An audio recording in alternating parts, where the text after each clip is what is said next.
साथियों, आज हम लोग क्लास 9 के भौतिकी यानी फिजिक्स की शुरुआत करने वाले हैं। भौतिकी विज्ञान के अंतर्गत आता है। विज्ञान, जिसको अंग्रेजी में हम कहते हैं साइंस। सबसे पहले हम लोग जानते हैं कि विज्ञान क्या है।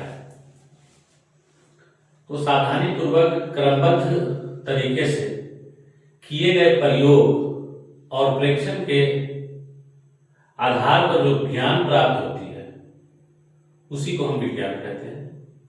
विज्ञान को दो भागों में विभाजित किया गया है। विज्ञान को कितने भागों में विभाजित किया गया है? दो भागों में। एक है भौतिक विज्ञान, भौतिक विज्ञान यानी कि फिजिकल साइंस, फिजिकल साइंस, और एक है जीव विज्ञान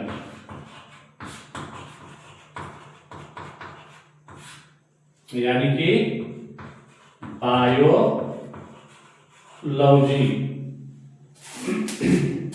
अब भौतिक विज्ञान को फिर दो भागों में बांट दिया गया है। एक बांटा गया है भौतिकी, जिसको हम लोग फिजिक्स कहते हैं, और एक बांटा गया है रसायन शास्त्र,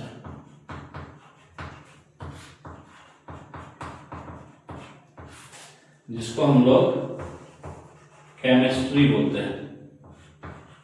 केमिस्ट्री बोलते हैं। बायो को भी दो भागों में डिवाइड किया गया है। एक है वनस्पति विज्ञान,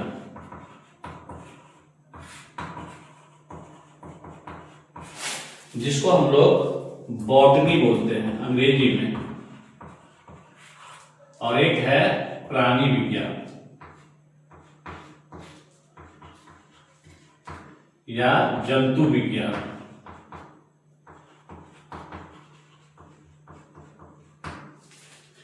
जिसको हम लोग जूलॉजी बोलते हैं अंग्रेजी में,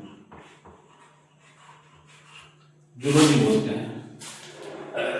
अब इसमें से हमको फिजिक्स पढ़ना है, भौतिकी पढ़ना है, हमको भौतिकी पढ़ना है। तो सबसे पहले हम लोग भौतिकी का परिभाषा जानते हैं, डिफिनेशन। भौतिकी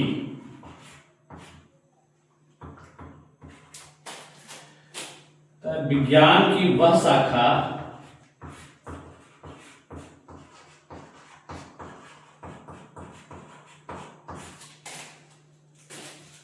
जिसके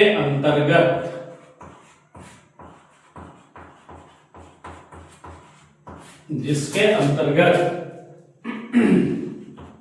प्रकृति और प्राकृतिक नियमों का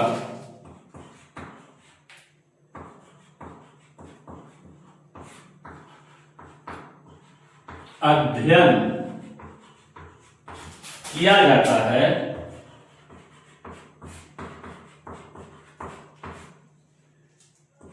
भौतिकी कहलाता है।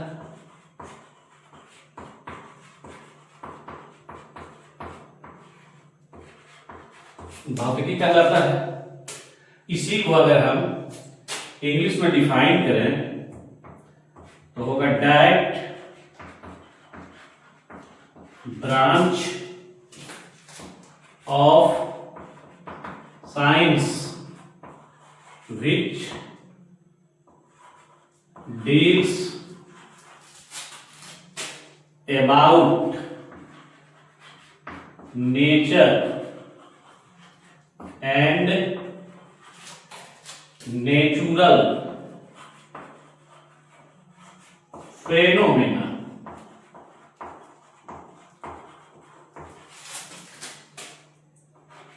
is called physics is for physics। साथियों, फिजिक्स हो, केमिस्ट्री हो या बायोलॉजी हो, आसान है, भारी नहीं होता है, और पढ़ने लिखने में भारी होता ही नहीं है। एक्चुअली ये होता है हमारी समझ और ना समझ पर। अगर हम समझ गए तो आसान, और ना समझे तो मुश्किल, भारी। इसलिए आसान भाषा में हम इसको समझते हैं, और मुझे नहीं लगता है कि आपको कहीं पर भी किसी प्रकार की कोई कठिनाई या दिक्कत होगी। सिर्फ माइंड को कंसंट्रेट कीजिए, क्योंकि आप साइंस पढ़ रहे हैं और विज्ञान कहता है कि सावधानी पूर्वक क्रमबद्ध तरीके से किए गए प्रयोगों के आधार पर जो ज्ञान प्राप्त होती है उसको हम विज्ञान कहते हैं। तो इसमें सावधानी खोजता है, क्रमबद्ध लगातार खोजता है ना। तो अगर लगातार आप मेहनत करते रहे तो आपके लिए ये बहुत आसान हो जाएगा। अभी हम लोगों ने बेसिक तौर पर सिर्फ इतना देखा है कि विज्ञान को दो भागों में बांटा है, एक भौतिक विज्ञान और एक जीव विज्ञान। फिर भौतिक विज्ञान को दो भागों में बांट दिया गया है, एक है भौतिकी जिसे अंग्रेजी में फिजिक्स कहते हैं, और एक है रसायन शास्त्र जिसे अंग्रेजी में केमिस्ट्री कहते हैं। जीव विज्ञान यानी बायोलॉजी को भी दो भागों में बांट दिया गया है, एक है वनस्पति विज्ञान और दूसरा है प्राणी विज्ञान। वनस्पति विज्ञान को अंग्रेजी में बॉटनी कहते हैं, और प्राणी विज्ञान को या जंतु विज्ञान को अंग्रेजी में जूलॉजी कहते हैं। हमको अभी देखना है भौतिकी यानी फिजिक्स को। तो सबसे पहले हम भौतिकी की परिभाषा यानी फिजिक्स का डेफिनेशन जानते हैं। तो भौतिकी की परिभाषा क्या है कि विज्ञान की वह शाखा जिसके अंतर्गत प्रकृति और प्राकृतिक नियमों का अध्ययन किया जाता हो उसे भौतिकी कहते हैं, वही भौतिकी कहलाता है। इंग्लिश में है that branch of science which deals about nature and natural phenomena is called physics. बहुत आसान, फिजिक्स की डिफिनेशन तो बहुत आसान है। अब हम आगे बढ़ते हैं, इससे एक कदम आगे बढ़ते हैं, सिर्फ एक कदम, और देखते हैं, इसको हम मिटा देते हैं, शायद आप लोग लिख लिए होंगे।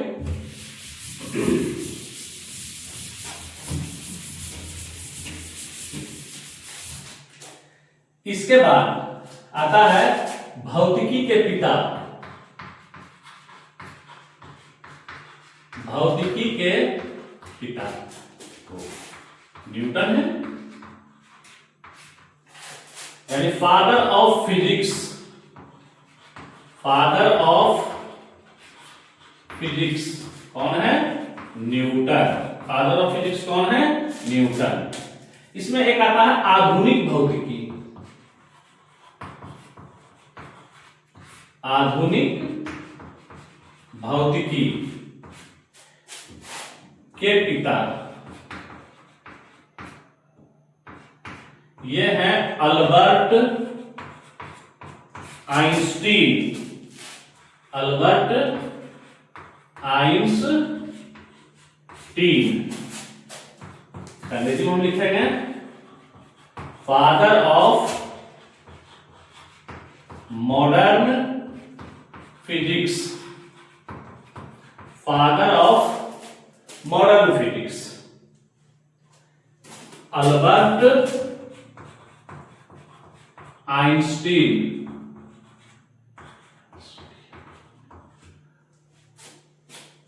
Albert Einstein, Albert Einstein. तो ये तो हमारा हो गया भौतिकी के पिता। चूंकि हम फिजिक्स पढ़ रहे हैं तो father of physics, modern father of physics के बारे में थोड़ा सा उनका नाम जान लिए। अब जो हमको सबसे पहले पढ़ना है वो पढ़ना है विज्ञान और मापन, विज्ञान और मापन। इसी के अंतर्गत आपका आएगा मात्रक और बीमा, बीमा यानी unit and dimension, unit and dimension, मात्रक और बीमा।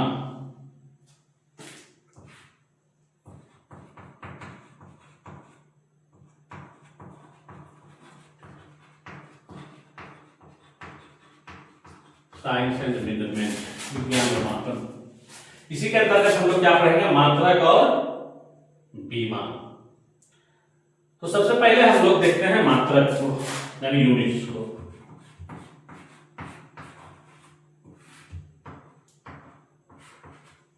मात्रक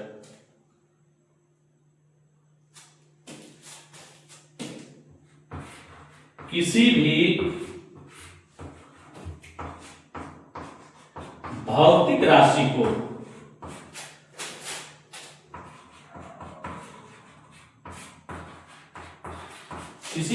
राशि को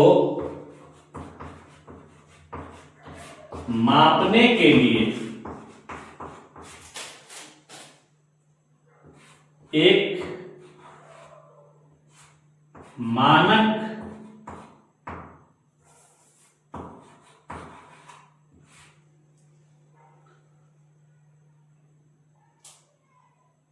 राशि की आवश्यकता होती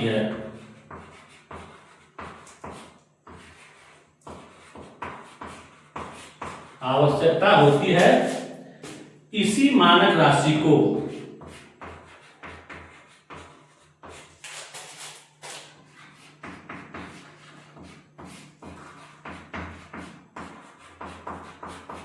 मात्रक कहते हैं। इसी मानक राशि को हम लोग मात्रक कहते हैं। विज्ञान और मापन में सबसे पहले हम लोग क्या देख रहे हैं, मात्रक और बीमा। तो सबसे पहले हम लोग मात्रक को उठाए हैं। मात्रक का क्या परिभाषा हुआ कि किसी भी भौतिक राशि को मापने के लिए एक मानक राशि की आवश्यकता होती है, और इसी मानक राशि को हम लोग मात्रक कहते हैं। ठीक है, तो इसको नोट कर लीजिए आप लोग सबसे पहले।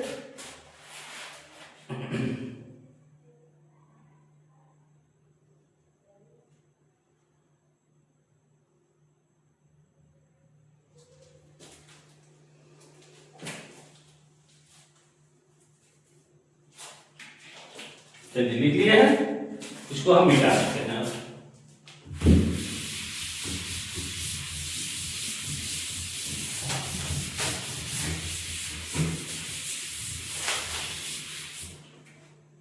इसको हम मिटा देते हैं।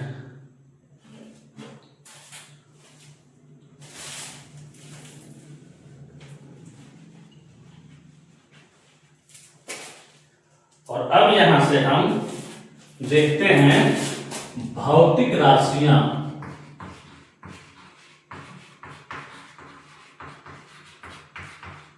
भौतिक राशियां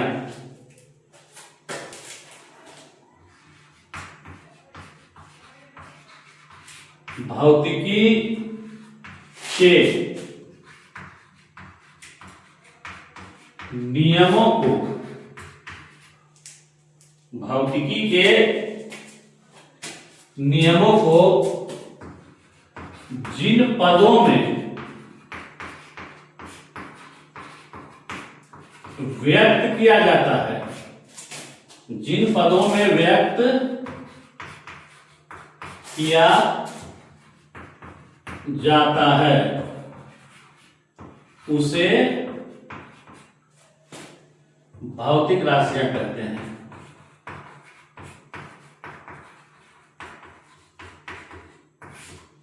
उसे भौतिक राशियां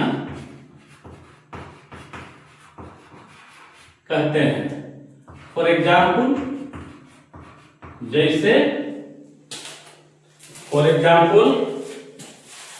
जैसे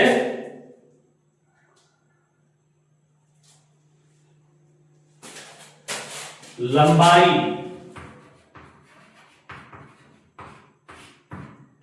द्रव्यमान, समय, वेग, त्वरण, बल, कार्य आदि।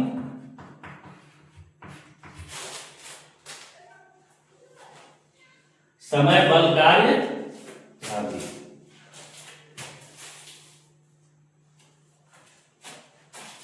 इसके बाद हम लोग देखते हैं कि भौतिक राशियां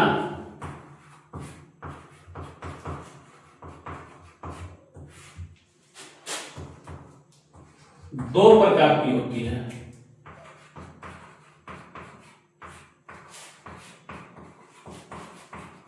भौतिक राशियां दो प्रकार की होती है। नंबर एक, आधारी राशि, और नंबर दो, व्युत्पन्न राशि।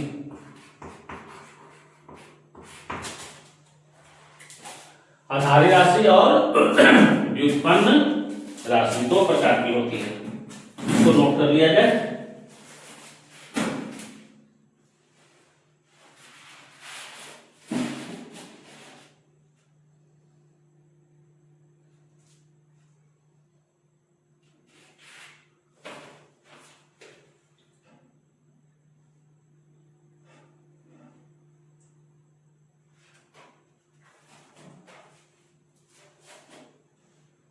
ठीक है, अब हम लोग इसको देख लेते हैं। नंबर एक, आधारी राशि।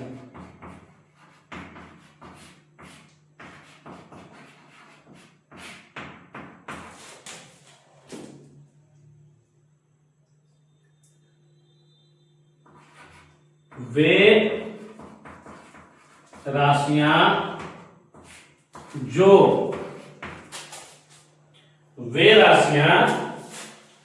जो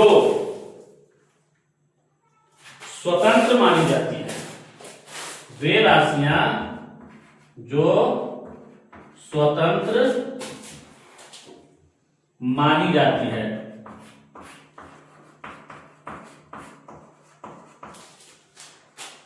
आधारी राशि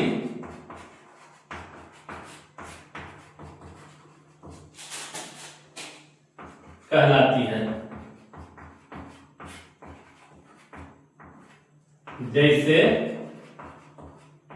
कहलाती है, जैसे लंबाई, द्रव्यमान, समय। ये क्या है? ये आधारी राशि है। क्यों आधारी राशि है?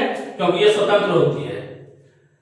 हम जो अभी देख रहे हैं वो भौतिक राशियां देख रहे हैं, और भौतिक राशियां के परिभाषा में हम लोगों ने लिखा है कि भौतिकी के नियमों को जिन पदों में व्यक्त किया जाता है उसे भौतिक राशियां कहते हैं। जैसे लंबाई, द्रव्यमान, समय, वेग, त्वरण, कार्य, बल, ऊर्जा आदि ये सब है। और भौतिक राशियां जो होती है वो दो प्रकार की होती है। एक होती है आधारी राशि और दूसरा होता है व्युत्पन्न राशि। आधारी राशि वैसी राशियों को कहते हैं जो स्वतंत्र मानी जाती है, जैसे लंबाई हो गया, द्रव्यमान हो गया और समय हो गया। ये क्या है? स्वतंत्र है, इसलिए इसको क्या कहा जाता है? आधारी राशि कहा जाता है। दूसरा क्या है? दूसरा है व्युत्पन्न राशि। दूसरा है व्युत्पन्न राशि। देख लेते हैं उसको थोड़ा सा हम लोग।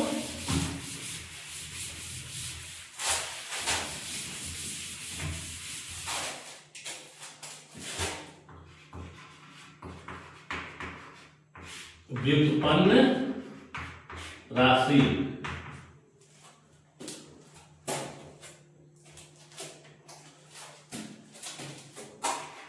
वे राशियां जो आधारी राशि से व्युत्पन्न होती है या निर्भर करता है, व्युत्पन्न राशि कहलाता है।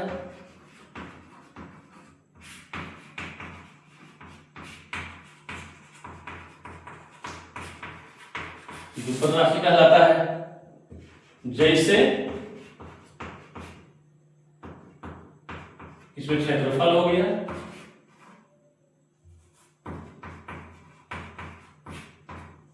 आयतन हो गया, बल हो गया, वेग हो गया, त्वरण हो गया, कार्य हो गया, ऊर्जा हो गया आदि। ये सब क्या है? व्युत्पन्न राशि है। क्यों व्युत्पन्न राशि है? क्योंकि ये निर्भर करता है आधारी राशि पर, यानी आधारी राशि से ही इसकी उत्पत्ति होती है, इसलिए इसको कहा गया है व्युत्पन्न राशि। और आधारी राशि जो स्वतंत्र होती है, द्रव्यमान, लंबाई, समय, ये स्वतंत्र है, इसलिए इसको आधारी राशि कहते हैं। लेकिन आधारी राशि पर ही निर्भर है उसको व्युत्पन्न राशि कहते हैं। इसमें आपका आ गया क्षेत्रफल, आयतन, बल, वेग, त्वरण, कार्य, ऊर्जा आदि सब आ गया है। ठीक है, तो बहुत आसान भाषा में आप समझते जाइए। आज का क्लास इतना ही, मिलते हैं अगले क्लास में। तब तक के लिए खुदा हाफिज, नमस्कार, सलाम। लेक्चर फर्स्ट की समाप्ति होगी। धन्यवाद।